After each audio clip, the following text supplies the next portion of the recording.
Welcome to the Treasury Whisperers Talkcast podcast, your go-to source for insightful interviews and dynamic panel discussions in the worlds of Treasury, banking, payments, fintech, and much more. Here now is your host, the Treasury Whisperer, Seth Marlowe. Hello, Whisperees. Welcome to my special first anniversary show. Joining me today in the Whisperer studio are Wayne Brown, Genevieve Dozier, Stuart Hack, Zoya Lieberman, and Kevin, the payments professor, Olsen. And just to give you a little bit of background, everybody here has been on this show. Wayne Brown, founder of the Walker Group and the Exchange, currently holds the title for the most popular episode thus far, has had that title virtually since the beginning and still maintaining that. And that was episode 1. So that was literally the first real episode, first real interview that I did back a year ago with the title Queens in the House, a tribute to and actually Stu Hack as well, all being kids that grew up and lived in Queens in New York City. Wayne, of course, is still there. Genevieve Dozier, now at Freedom Pay, and now with this episode, the first guest to make an appearance on 3 different episodes. So congratulations on that accomplishment. Stu Hack, childhood friend, college, or actually really graduate school roommate. And Stu and I go way, way back, and we'll talk about our collective origin story. And I think a lot of reasons why some of the things that he and I did as kids has brought me to this moment. He appeared in episode 25. We interrupt this podcast for Sports Talk Radio, and that's exactly what we did. I don't think the good folks at WFAN here in New York were listening. And I think if they had, they probably would have said, yeah, that's nice. Next, Zoya Lieberman, who brings a little bit of snark to our show, who previously joined in episode 36, a plethora of debating dead bankers, as she is part of this group of current and former bankers known as the Dead Bankers Society. So we'll catch up with Zoya. And Kevin Olsen, the payments professor, who works for a fintech named Pigeon, not related to the pigeons that fly in New York City, but rather to the bird that can fly faster payments and is helping companies and banks to be able to do real-time payments. And Kevin joined me for episode 10 for the episode that I called Payments Professor Bow Ties One On with the Whisperer. And bow tie intact here today. So glad to see that. So welcome, everybody, and thank you for joining me. I'm very excited for this episode. So I just want to give a few numbers just to set the stage. When this airs or gets officially dropped, it'll be just about almost exactly 1 year since my initial podcast, where episode 0 was my 4-minute pilot announcing what I was going to be doing. And since then, there have been 56 episodes, 60 guests, and I think we almost have to define what a guest is, because I had 2 guests on one show that were AI moderators. And thank you to Google Notebook LM, which I saw today is being renamed as Gemini LM. But that tool helped me to have Google actually look at the transcripts of my first dozen episodes and find themes and insights. And that tool then has podcasters that can talk about it. So I had them talk about the show, which was rather interesting. And then I gave them names and actually instructed them through the Google Notebook LM tool to refer to each other in that way. So I don't know whether guests Max Ledger and Tesla Logics actually qualify as real guests or not. So if they are, then it's 60 guests. If not, then it's 58 guests. So gang, do they qualify? Well, it's a I'm not sure if I non-human qualify guess. as actual intelligence. So Yeah. It was surprisingly good. It was actually shocking to me at how good that podcast came to be. So I took it out of Google Notebook LM and imported it into this platform for those people that do podcasts. This is Riverside, one of the premier podcast production sites that's out there. And lo and behold, slapped an intro and an outro on it. And Max and Tessa basically talked about the show. It's one of my favorite episodes. It was episode 14. But I went back and I was really curious just how many minutes of podcasting this is equated to. The number came out to 2,180 minutes. And for those of you that are keeping score at home, that's a little more than 36 hours of podcasting, which kind of blows my mind. That's a lot of talking that I've done with you and with the other 50 some odd guests, give or take a few. So anyway, I thought it would be great to kind of get the party started a little bit with some singing. So I've actually got to cue this up, but as it's an anniversary show, let's see if I can actually make this. Come on, Riverside, don't fail me now. See if this will actually work for us. So we'll be assisted by my personal friends, the Flintstones. Happy anniversary. Happy anniversary. Pour a cheerful toast and fill it. Happy anniversary. But be careful you don't spill it. Happy anniversary. Oh, happy anniversary. Happy anniversary. Happy anniversary. Happy anniversary. All right. There's an episode, and Genevieve and I talked about this I think on your first episode. I've had a few guests who actually sing, and I know, Wayne, you recently revealed to me that you sing as well.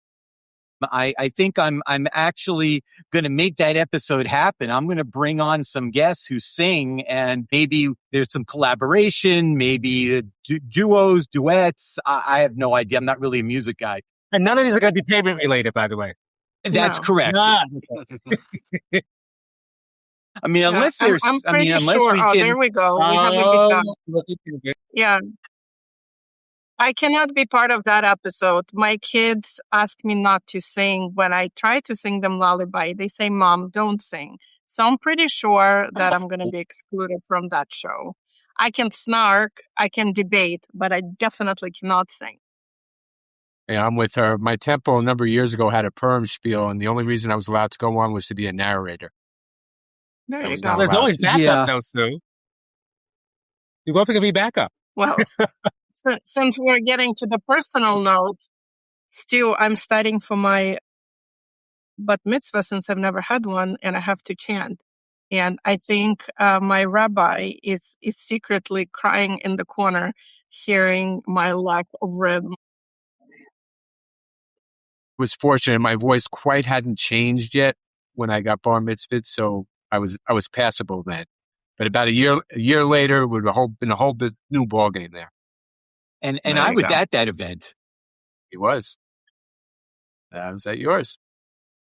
That's right. So we have a cake, which I'm going to hold up. So we have an anniversary cake. We've had the singing. I'm going to put this down and I'm going to attempt to light up the candle. There we go. All right. Yeah.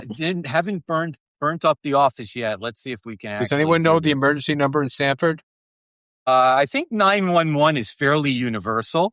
Okay. Now, where to I'm put ready. the match? All right. So actually, we could probably do a real singing. A happy anniversary to me. Happy anniversary to me. Happy anniversary, Treasury Whisperer, and your podcast. Happy anniversary to me. And I think I'm going to. Congratulations. Lord. Congratulations. Go, Seth. Very nice. All right. Now I got Yay. that out of the way. This has Yay. been waiting since I picked it up at the bakery this morning. Let's actually see if this is any good. Pieces will be FedExed. Mm-hmm. That's right. Okay. Actually, really good.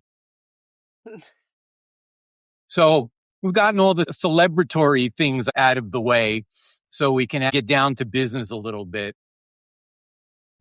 So I've got a bunch of things here. I've been gathering some thoughts, and Chuck, which is my pet name for my version of ChatGPT, I asked Chuck to give me some some things to talk about with everybody. And I, of course, had some ideas, but Chuck has got the transcripts of all 56 episodes. So he or she, I'm not sure what Chuck's pronouns are, although when I use the voice version of Chuck, I do have a female voice. So I think Chuck may be a she, her.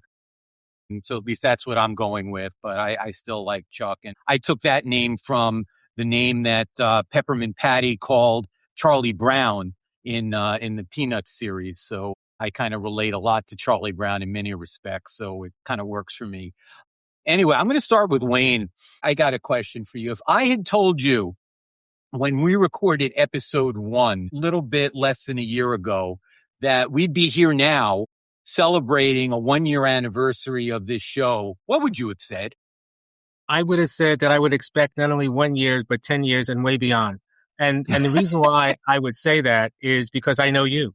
And I know when you put your mind to something, your hard work, your effort, the community that you have raised with Treasury Whisperers, to me, this was a no-brainer. And the mere fact for it to grow with the momentum that it has grown, I'm not surprised at all. I have been with you for the journey from day one with this and continue to move forward with you on this. But this is definitely not a surprise. So this is really just the beginning of great opportunities that are going to come. Thank you, Wayne. I greatly appreciate that. And other people on here have been very influential. I mean, I've been watching the work of the payments professor for years. And Kevin and I connected a number of years ago. We put together, I actually had invited you to come join us at the New York Cash Exchange, T. Manny's annual Treasury conference, and you came up and you took pictures and you did video and you got some stuff on your YouTube channel. And I distinctly remember being what I think was near a beach in Tampa, Florida. I was in your neck of the woods at a conference, or maybe it was a Wells Fargo event, and we recorded a few promos for the New York Cash Exchange in advance of that conference. And you've certainly taught me a thing or two, and probably one of the reasons why I'm using the platform that I'm using today to be able to produce this show. So thank you for the guidance and the friendship. It's much appreciated. It was Whiskey Joe's in Tampa Bay is actually where we were. Now, people, Whiskey Joe's sounds misleading. It's not a bar. It's actually a very popular restaurant that happens to have a bar, but it's a popular restaurant in Tampa Bay itself, right on the beach. Well, I remember it was a windy day, and even the audio from the promotions, you could hear the wind in the background. It was literally that windy that day, but that was a lot of fun putting that together. But the person to blame for all of this, at least from my vantage point of the screen and where everybody's located. And I don't know if on Riverside everyone's in the same position, but Stu is directly above me, my screen. And I blame you, Stu. We were friends back in grade school, all throughout junior high school, college. Stu, great ahead of me. But as kids, we played, and by the way, both fanatical baseball fans, long-suffering New York Met fans, and we were both in love with a baseball board game called Stratomatic Baseball, which we played hundreds upon hundreds of hours, starting off in the summers, and we had a league that just the two of us each had teams, and we played out a whole season, and we carried that over for, I think, 10 years, Stu? Yeah, about 10 years.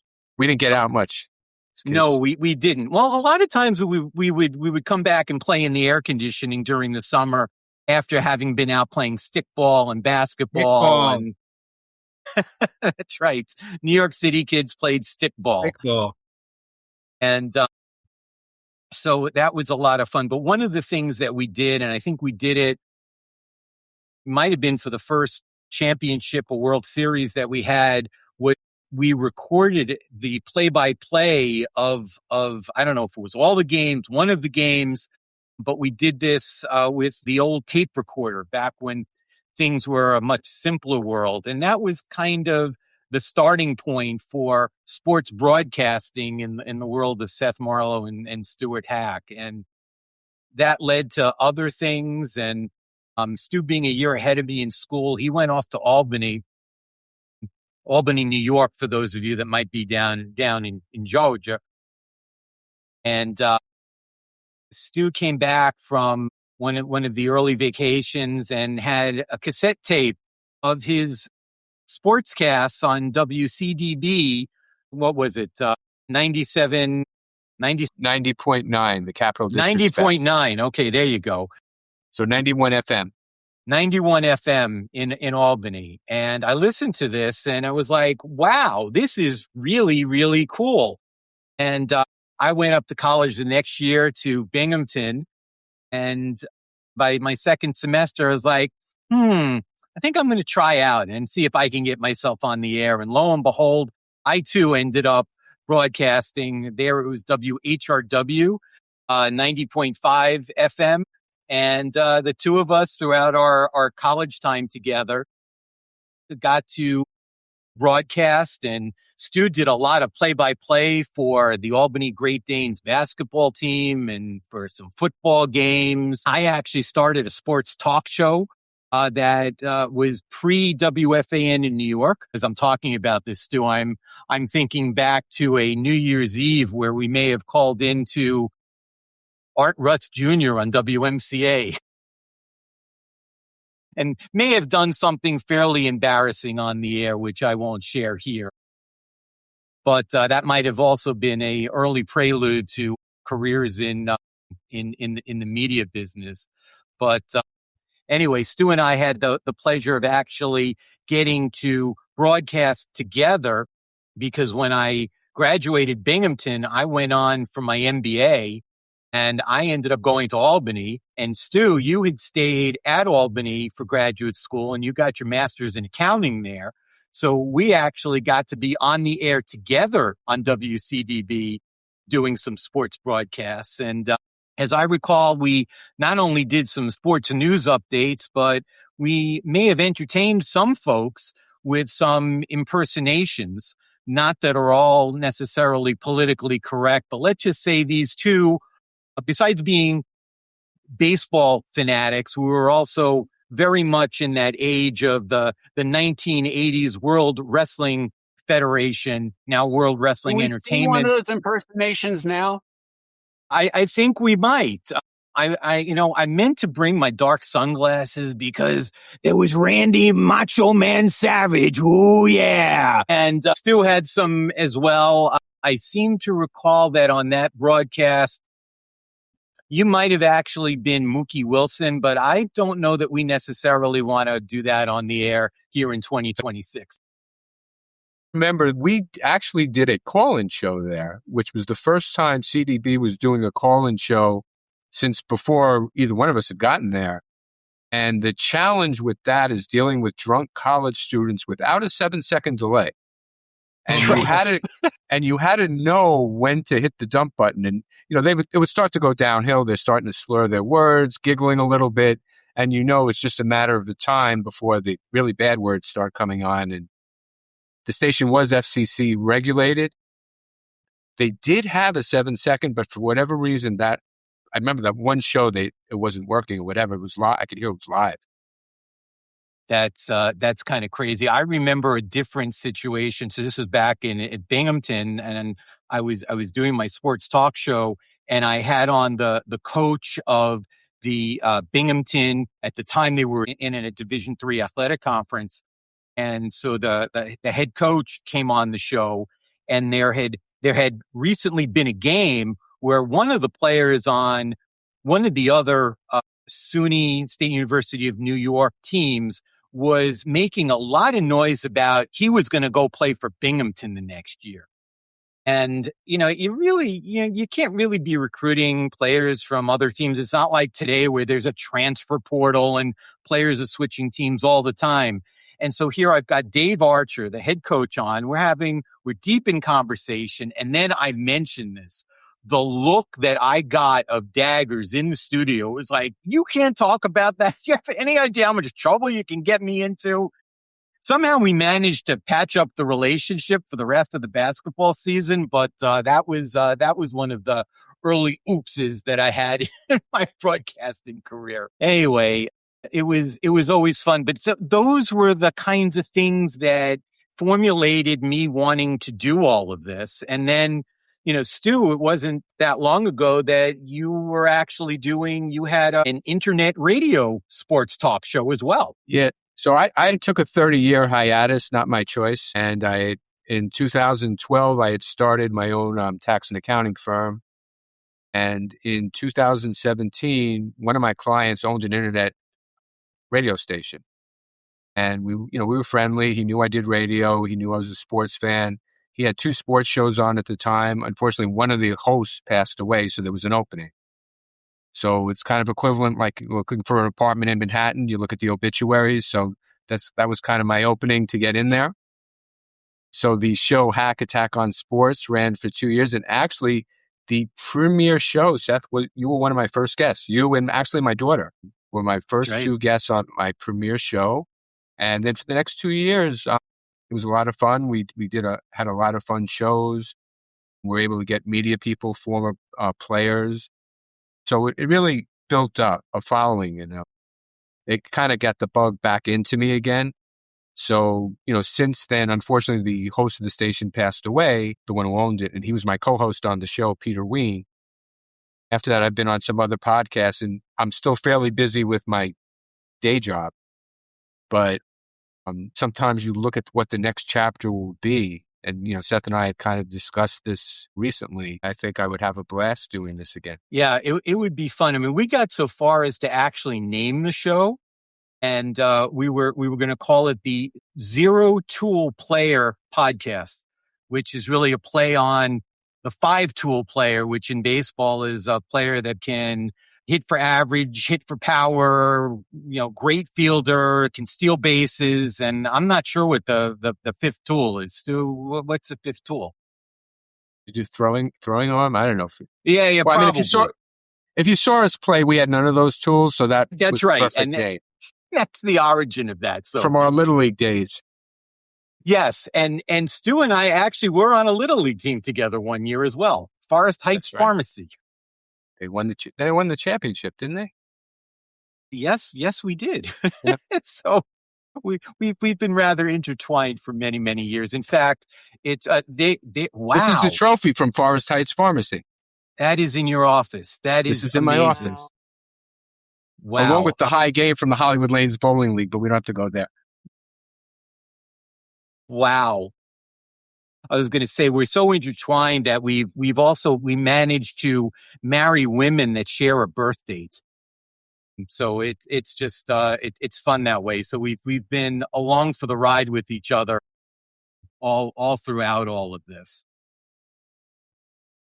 So as I turn back to some of my notes here, actually, and that actually reminds me that when I watched some of the interviews that Stu did on his internet sports talk show, one of the things that most impressed me, and I've tried to do as well, is to prepare for these shows. And I know that Stu put a tremendous amount of work in so that he could have a full-length conversation, and just always seemed that he had all the details down as to whomever the guest was and where they'd been, what they'd done, who they'd played for, anecdotes that had been out there available on the internet or were readily available from books about some of these sports personalities. So I've tried to do that. One thing as I well. had learned early on, you can't just read off a list of questions. So you have to let the guest sometimes dictate where you go. So it's like a flow chart. You know what your first question is going to be, and how the guests answer that shows where you go next. I would have a list of questions I would like to ask, but if I don't get there, I don't get there. But I just follow how the guest leads me. Yeah, I pretty much have that. I usually have a long list of themes and questions, and I maybe get to 60% of it, but it depends where the conversation takes me. And one thing that I've been trying to hone in on over this past year is those interview skills, because so much of it is is really being attentive to your guest so that you can listen and then, respond back, as opposed to thinking about what's my next question and how do I pivot to that. And it's a lot harder than it looks. And I feel I still have a long ways to go with that. Kevin, you've got experience with this too. I mean, how do you manage that interaction with the guests that you have on? Well, I would say the number one thing is letting it flow, kind of like what I heard. And it's learning that gift of asking the more open-ended questions, my number one way that, and some people stole this and you're welcome to get the conversation started and loosen people up, is to ask, how in the world did you get started working in payments? Because nobody goes to school for this stuff except for you two. You two went to school for this stuff. But the rest of us, we actually got here by mistake. So tell me your story, how you got here. And that's usually enough to just get a conversation itself going. And the other thing is I've learned that, people like to talk about themselves. Let them. And these are people like, several of your podcasts, these people are experts in what they do. And if you can just ask that leading question on, how'd you get started on doing this? What are your thoughts on this? It usually takes off from there. And then the final piece for me is, I really started the podcast because there's so many things I didn't know, but I knew people that did. And instead of looking stupid and dumb and going, hey, could you tell me this? I told them, hey, we're going to record a podcast. And that was my guise of being able to say, I want to learn all this stuff. And that's really what it is for me, is I just get to have wonderful, brilliant people on to teach me things so that I can learn something. Now, I'm really curious, Kevin, any pet peeves that you have either with guests or with the process of the production side of producing the podcast? People who want to read a script. That is just my biggest, because I've had one guy that sat there and I'm like, you're on camera and he's going through the papers like this, reading from the script. And he wasn't a professional script reader, that's for sure. He was like, so when it comes to the process of determining a business I want to work with. I even was like, just stop. And he's like, but I'm answering your question. I'm like, no, you're putting people to sleep. That is really my biggest pet peeve there. Is otherwise, it's really free reign. Again, if you just let people talk about what they're good about, it comes out, and it comes out naturally. I mean, even with Zoya, she's been on and participated, and the snarkiness was there, but so was the expertise. Yeah, Zoya, I know I haven't directed anything really towards you yet, but so there hasn't been an opportunity for a whole heck of a lot of snark, but I'm waiting for it. What are you making out of all of this so far? I bet, Seth, you don't remember the first time we met in person, and I will explain it to everyone. You might need to refresh my memory. I will, because as in my best, self, I totally put you on the spot. I was doing a presentation at one of the conferences in Atlanta, if I recall. And in my true form, I was making a snarky comment about the fact that Treasury is useless and who needs it.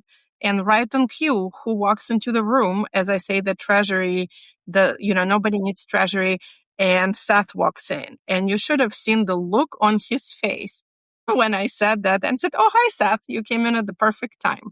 So, he was unwilling participant, whether he liked it or not, but that was perfect entrance. Wow. I do not recall that, but that is a wonderful recollection. There you go. So Genevieve, going to switch over to you. How's the book going? Have you made any further progress since we last spoke about the book about 4 months ago or so? Yeah, it was interesting when you mentioned that earlier. I have it from the perspective of where I have the actual draft. So it's actually still at the same place it was when we last spoke. However, I'm pretty constantly making notes. So that's more of kind of when life gets crazy for me and I don't have time to set aside all the distractions and just be in my head with my with my draft. Then it's notes to the rescue. And so I have lots and lots of notes since we last talked that will be incorporated in the book. but I haven't got any further on the actual draft. So I'm still on chapter 7 of a planned 12-ish, we'll say. Because it's like as I'm writing it, some of the chapters are shifting and evolving or changing. But it was interesting. I was just on a work trip this last week, and I was introducing myself to some new people, and we had to give a fun fact. So one of my fun facts was that I did a summer abroad, because to Kevin's point, I was a fashion design major, so I studied fashion design in France and Italy and Belgium. And then a business professor who became my mentor said, you might want to double major in business just as a backup in case you don't become a fashion designer. Best advice ever. So of course 4 years I graduated with the 2 degrees, and of course went into payments right out of college. That's still a fun story there for you, Kevin, we'll get into later. But that was my fun fact. So then later in the week when I was talking to the same gentleman, I mentioned how I had been a part of New York City FinTech Women and received an award where I got to go to the New York Stock Exchange. And we had the whole floor to ourselves one evening, and it was a cocktail hour and award ceremony, and it was so amazing. And he was like, you should write a book, talking about my Paris trip to compared to the New York Stock Exchange, and where I was like, funny you say that because I am writing a book. It was just but I like those little, I feel like just reminders to just, just keep going, right? And just giving myself grace that it's not done yet, but it will be, I think, when the time is right. What do you find is the most frequent reaction that you get from people when you tell them that you're in the midst of writing a book? Good question. I think surprise, but then also with a sense of being proud of me, like, wow, like, I can't believe you're actually doing that. Like, that's really awesome that you're doing that. And then I think it's followed by, how do you do that, right? When I talk about being a mom and a caregiver of my father-in-law, and then a day job on top of other things, right? It's like, how do you do it all? And my answer is always like, I don't do it all at the same time. I think that's the thing. And it's just prioritizing every day, honestly, and just going one day at a time. So that's normal. That's normally the reaction. And let me know when it's out, because I want to be one of the first to buy it, right? So normally I am met with a lot of positivity around it. That's so cool. It's on my list of things to do. I've talked about it. I've got cover art. I've got a title picked out, but I don't have any chapters written. But I've also been reminded by my kids that I've actually already written a book. And Stu, I don't know if you had to do this back when we went to the same elementary school. And so as a 6th grade project, my class had to write an autobiography. So I have a book called Seth Marlowe Superstar that, all right. So Not Superstar though, but I do have one. I actually know where it is. I say that the pictures are starting to, you had to attach pictures. So I have pictures that are starting to fall off because I won't give you the year, but it's a long time ago. But yeah, I think every 6th grader out of PS 196 has one of those. So my kids have gotten such belly laughs out of reading my view of myself as a 6th grader. And I've gone so far as I've quasi-digitized it. I've taken pictures of all of it, all the pages of it, and I've actually fed it into ChatGPT. And at some point, I'm going to more formally digitize it into a book that I can actually present back to them. Right now, it's pretty rough, and that'll probably be a chapter in the real book that I hope to write someday. Wayne, have you thought about writing a book, or have you written a book? Well, you know what? It's very interesting that I get asked that question on a regular basis about writing a book. In fact, I had a conversation with a former colleague last week, and he had basically mentioned that he's going to review my first 2 chapters. So I have decided to write a book. And normally, the whole concept of writing a book, I looked at as being, who wants to know about Wayne Brown? I don't find myself to be overly interesting. But I think my journey is. And I think from that perspective, I want to create something so other people can actually benefit from my journey, but also to be aware that they can embrace a journey. So when I started my career, so I'm from New York. I started my career on Wall Street, working for a bank called Irving Trust. Irving Trust does not exist. It's now part of Bank of New York. So I've navigated a career which I had no idea what it was going to look like, because there was no one that I can kind of check in as a mentor to help guide me to what looked like an overwhelming experience. And so I said to myself that if I ever kind of figure this all out, I want to be able to share with others what I've benefited. And so for the past several decades, I've been actually able to mentor 20 executives. And some of those executives that I've mentored have gone off to manage budgets worth $500 million for some of the top fintechs. And I don't look at myself specifically as being credit to that, but the mere fact that I can help somebody have a bigger dream than what they've embraced themselves, I think is fascinating. And that's really what I have viewed myself as, kind of dreaming things that I would never have dreamt about, as a kid growing up in Queens. So in the past 16 years, I've also helped 202 people find work. I'm working on 203 and 204. And these are mid-tier to senior executive jobs. So I think there's a story here. And I think there's a story that I want others to kind of know about, so they can also maybe not do the exact same thing, but they could realize that they could dream and have dreams bigger than what they can embrace for themselves. That is so amazing. I mean, I describe you to people as the best non-recruiter in the industry. I haven't got paid except once, but I don't do it for the money. Right. Maybe you ought to. Maybe that should be our next journey. It's no longer fun. But I guess, it's amazing. It's an amazing concept. Yeah, this is the theme, Seth. I feel like this is the theme of the episode. Even though it's celebratory, I think it's celebrating, right? Like in my book, I said we do better together when we lean on each other to learn. And so when you open yourself up, right, you share your story, you share your vulnerabilities, you give other people permission to do the same, right? So I think everything you just said, Zoya, resonated with.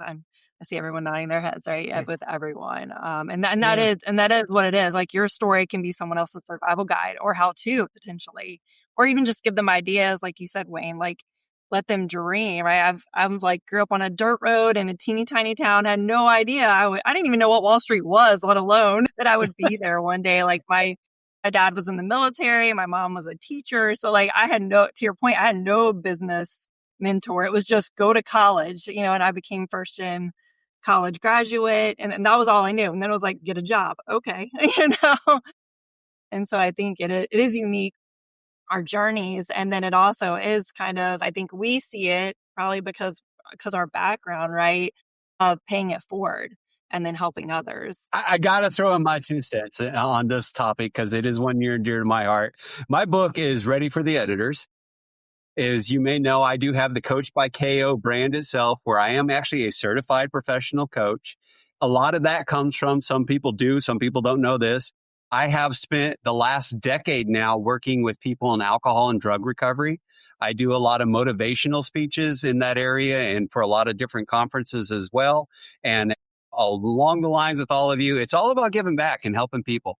And that is, the number one key. The reward comes from just doing it itself. And it's amazing that I am blessed that in some cases it does actually pay some of the bills. But, you'd asked before we got started if I wanted to mention the Coach by KO and where it came from. And it was just, I wanted to be able to give back. And if anything, that's the retirement plan. If this payments thing ever doesn't work out, I always can just go to doing that and just helping out people. And I absolutely love that. I wish I had more time for it. One of the themes that I've come to realize about my career journey has been just this concept of community. And I think whether it's been the community of I'll call it the collegiality, if that's a word, that you have in certain companies. I mean, I feel very bonded to a lot of the people I worked with at GE, and there's definitely in a global sense, a connection amongst people that worked at GE. Had similar thing from my experience at Pepsi. But I also had, from a volunteering perspective, a whole nother community. And I don't think I really realized until after the fact how important it was. But here in Stamford, Connecticut, when my kids were little, we had a Jewish Little League program that was set up to not play on Saturdays, only pretty much played on Sundays, so that kids, particularly from more religious families, could go to synagogue on Saturday. And it was kind of a low touch league, really intended just to get the kids out to get exposed to baseball. And it was kind of falling apart as my kids were part of it. And I stepped in and I took it over and I ran it for 10 years.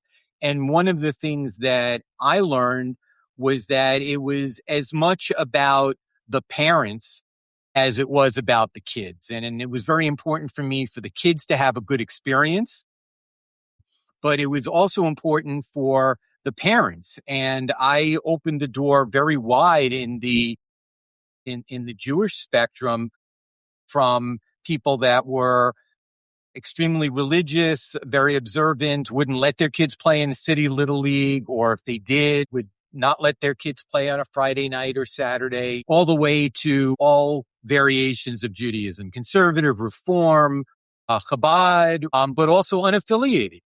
And what I came to realize was that there were so many people that without that Jewish Little League experience for their kids, they wouldn't have actually gotten to meet as adults. And there were friendships that were formed and relationships that were formed in that community that were directly a part of what I was doing. And, so it was bigger than me. It was bigger than just the kids playing baseball.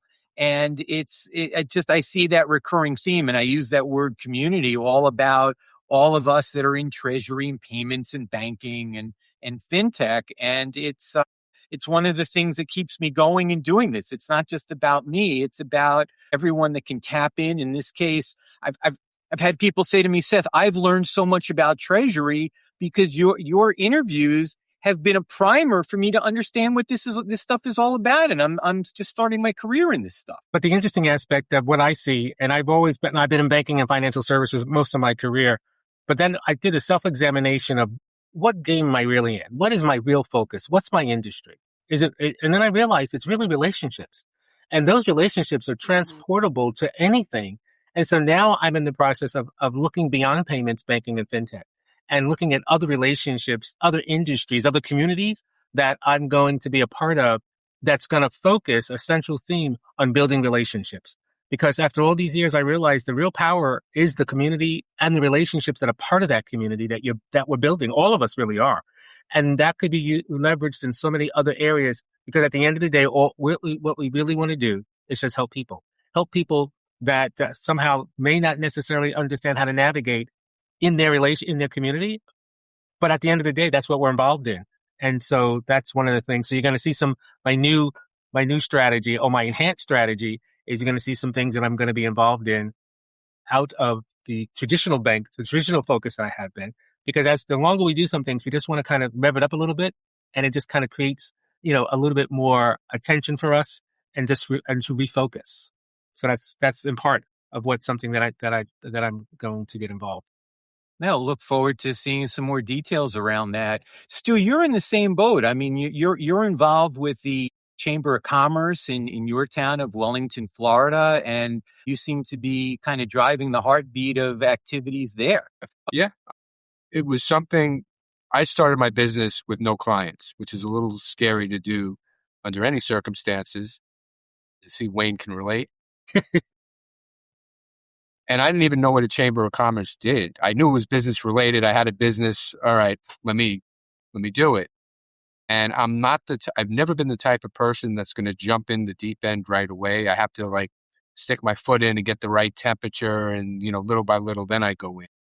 And that's what happened here. Little by little, I started joining committees, and then I was chairing the committees. Then they put me on the board, and in 2019, I was president. Since then, I've termed out of the board. So I've kind of taken a step back. But for me, I developed a lot of relationships, both personal and business, which I never would have dreamed of doing in the past. And to me, one of the best things of having my own business are the relationships that I've made with other people, both personal and professional. Yeah.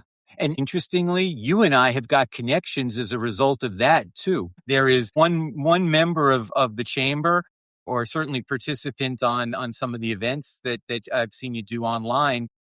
There's one Ed Katz who used to live here in Stamford, Connecticut, and in fact, his son played in my Little League program. Yeah, it was funny. I was surprised when I saw the common thread. I said, "How do you know Seth?" And he's like, "Wait, you know Seth?" Yep. So I'm looking at the time where we've actually hit the top of the hour here. I'd like to try to do a quick lightning round of 2 questions that I have for everybody. So my first question for everyone is, what should episode 100 look like? Or perhaps maybe better stated, what should the second anniversary episode really look like, other than a rehash of the first anniversary show? We'll start with Wayne. And by the way, what we really want to say, heartfelt, Seth, is really congratulations. We're thrilled to be here and to celebrate this with you. But I think going forward, I think it'll be very nice to kind of shake things up a little bit, right? Because you want to create a situation where your listeners are eager and think also about what this means, what does it look like for them. So it could be a situation that rather than having one speaker, you can continue to have multiple speakers and really engage interaction, not only from the speakers, but also from the audience, or kind of like a dial-in show where people can kind of call in with their questions or call in with their thoughts. So it's more interaction.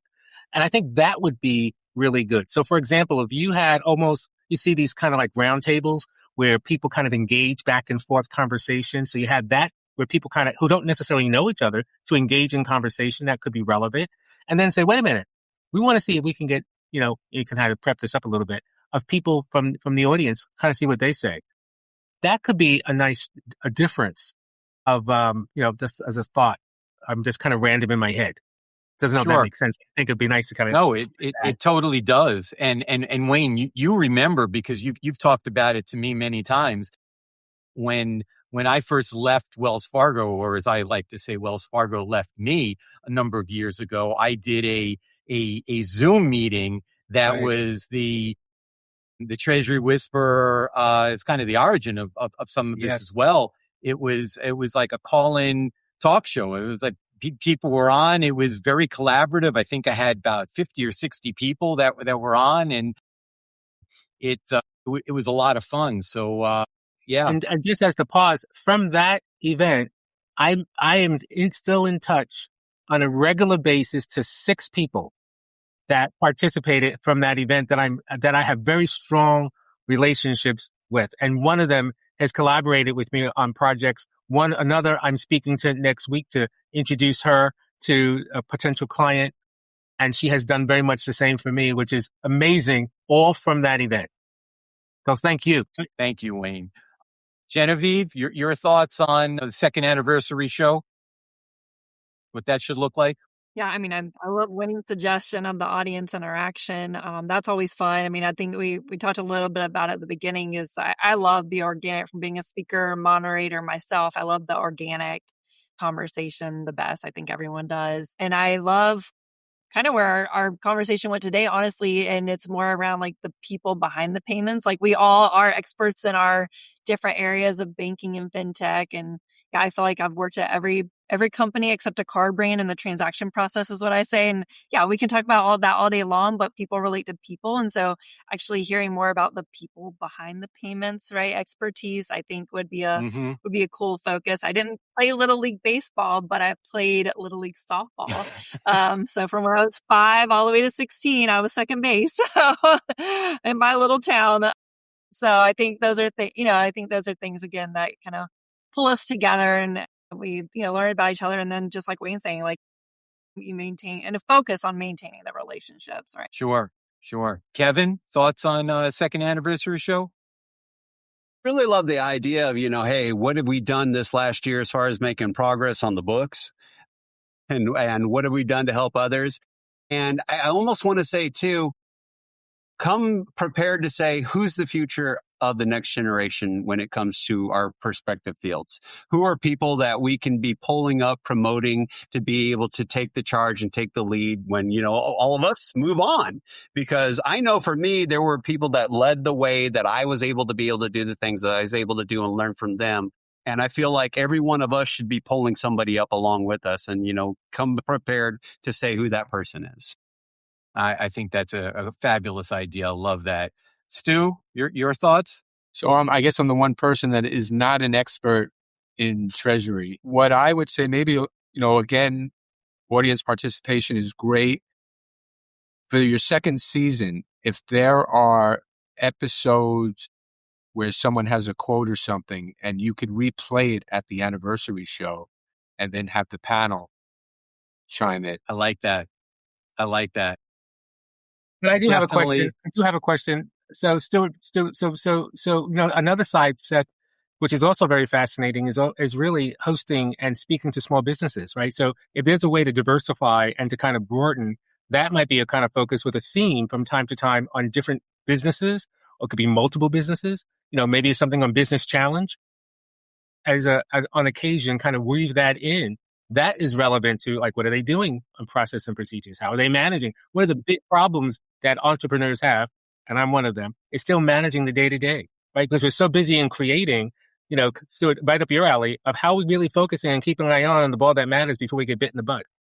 That's where, we're all vulnerable and there's risk, kind of opening up that and what that looks like. It's not only, it's factual, also emotional. Yeah, that's actually a great point, Wayne. And I think that's one of the backstories for those of us that are running these small businesses. There's a lot of moving parts that you just don't have a lot of time to focus on. And I know there are platforms out there today that can help you with everything from establishing an LLC to doing all the filings you need to do and the tax aspects of it. And probably should put a plug in for Gotavi. I was getting ready to say Shy. Yeah. Shy Stern's new venture. And it's one of those things where it can take care of a lot of those back office things that often they become the last minute and the last thought because you're actually trying to drive business, drive revenue. All right. So one more question I've got for you and then we'll wrap up. I have my own list of what I'll call dream guests. Are there dream guests that you think I should get on this show? And I think the real question then is, and not only who are they, but how do you help me get them on?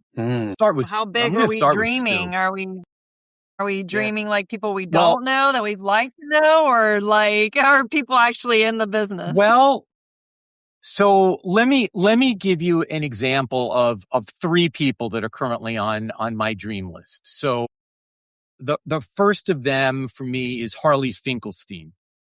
Harley is the president of Shopify. And, somewhat related to the space that we're in, huge e-commerce site that's driving so many small businesses. But he's also a podcaster himself. He's got a show called Big Shots. And interesting for me is that he interviews people that have really made it in life. And there's also a Jewish theme there, which resonates for me. It's a lot of people that have been in Hollywood, that have been producers. It's been a lot of people in the fashion industry. And he gets these folks. I mean, they're all, multimillionaires or billionaires, and they've all got a story to tell. And one very interesting theme is that none of them feel like they've made it. They still think they have work to do. And most of these people are in their late 70s, 80s, 90s. He's even had one guest who I think was like 103 years of age. So I'm trying to get him on the show. I have a connection who's actually made an introduction. I've gotten a response so far of I'll consider it. So I'm working that. That's one. The second one I have is a woman by the name of Joanna Stern. She is the NBC News technology reporter. She used to be the technology writer for the Wall Street Journal. She recently had a book published called I Am Not a Robot, and it's her recollections of a year trying to do everything possible using AI technology. And I pre-bought the book. I got the book. I've made some overtures to her through LinkedIn messages, haven't gotten any responses. And I would love to have her on.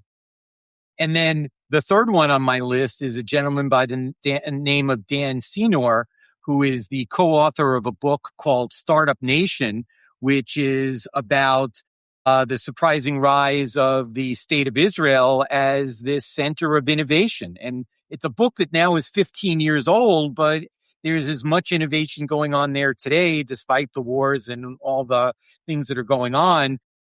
And and he's a podcaster. He's got a number of shows that are out there. So those are my three, just to give you an idea. So I got a few that kind of tangentially related, but I can make them fit in under what I call the and more category of the show. So who do you know, or who do you think I should have as other dream guests for the show? Okay, well, I'm going to talk here because I didn't see anybody raising their hand. I don't think you need to go through this process.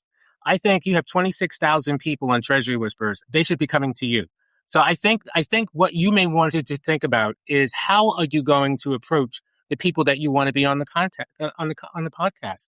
So that means putting together a script, a few sentences on LinkedIn, and reaching out to them specifically, and reaching out by numbers, right? So not just 5, 10, maybe each day 50, that you want to specifically reach out to that you think should be on your podcast. But I also think the fact is, where is your strategy? Who your audience? And you want to bring in people from various audiences of various communities to be part of what you are doing and where you are. So the question is, Seth, who do you want? And how, and going after them directly, it's a numbers game. The more people that you reach out to, the more people that will respond, because you're an entity. And I think what's happening is that you have to realize exactly who you are, right? We know who you are. They need to know who you are. And that's the point. It's not that you have to, it's not so much you can help them through an audience that they probably don't have access to, right? So that's my kind of 2 cents, is to think about who you want to go after. But if you want 3 people, Karen Gahuli is one. I think she's on already.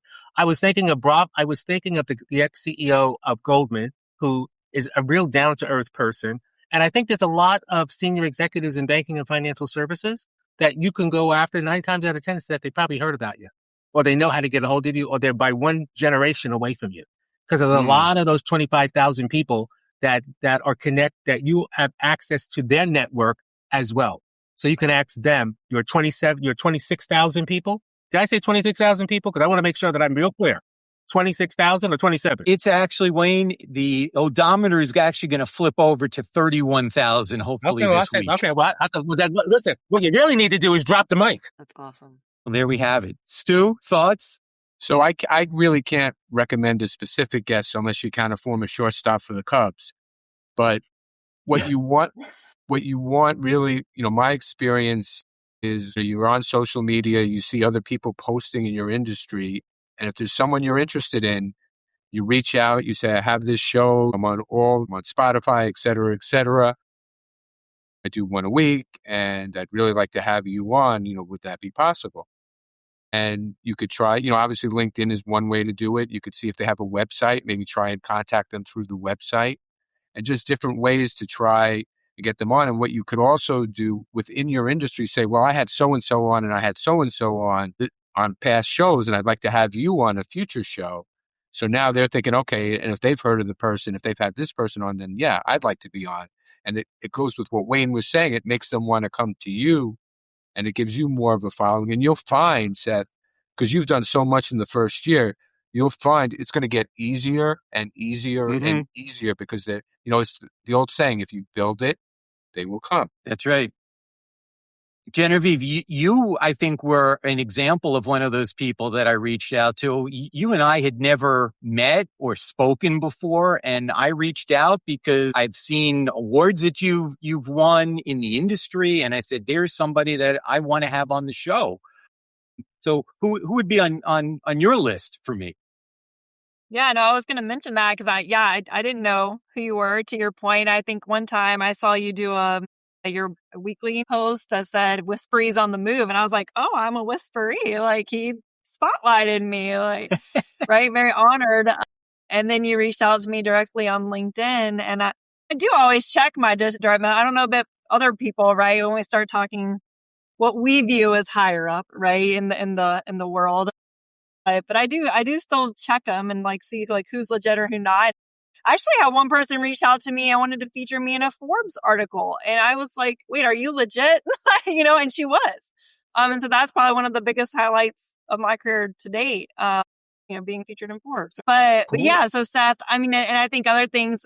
Everyone's mentioned such great suggestions. I think another thing that's helped me when I've reached out to people to speak or collaborate is leveraging different associations. So like some of the women's organizations I've been a part in, I find like normally someone knows somebody, right? At different organization, and like Sally Krawcheck would be one that I would love. I love seeing, of course, advocating for females in the space. I love seeing strong females and of course telling that vulnerable story of here's how I got here, where's where I came from, here's what I'm still kind of fighting for. So would love her. Another one that was someone, I mean, I think to Kevin's point, a kind of mentor that I looked up to in the industry was Obi Rawls from the acquiring side. I mean, I think he's been nicknamed maybe the father of the ISO acquiring, right? Because he's just been in the business so long. Now he's at Wellesley Hill advising and investing in other companies, but I think he knows kind of everything about everything. And his son, I worked with his son, to your point of kind of next gen talent. I worked at a company with his son.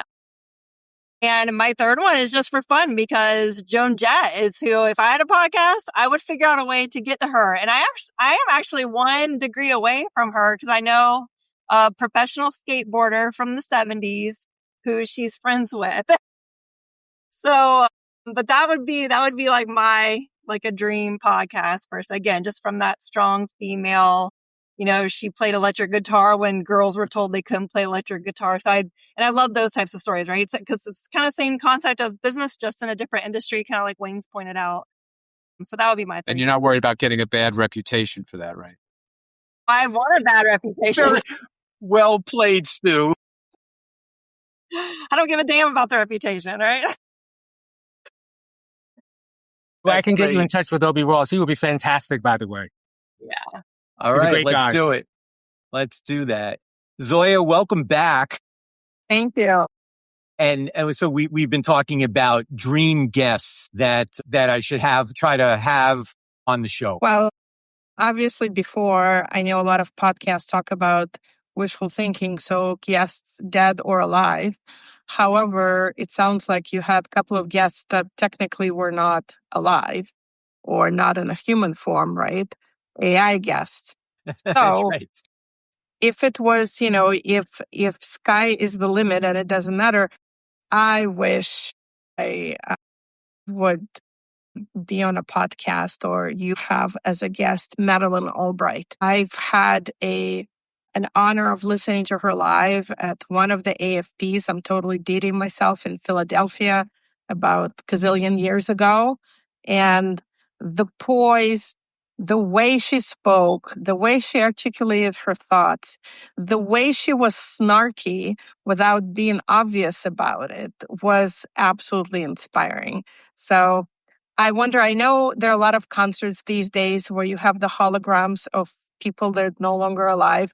I wonder if you can be a pioneer in this space and we can have likeness of Madeleine Albright to be on your podcast. Interesting. Yeah, looks like I've got some experimentation to work on in this second year. You do. I love it.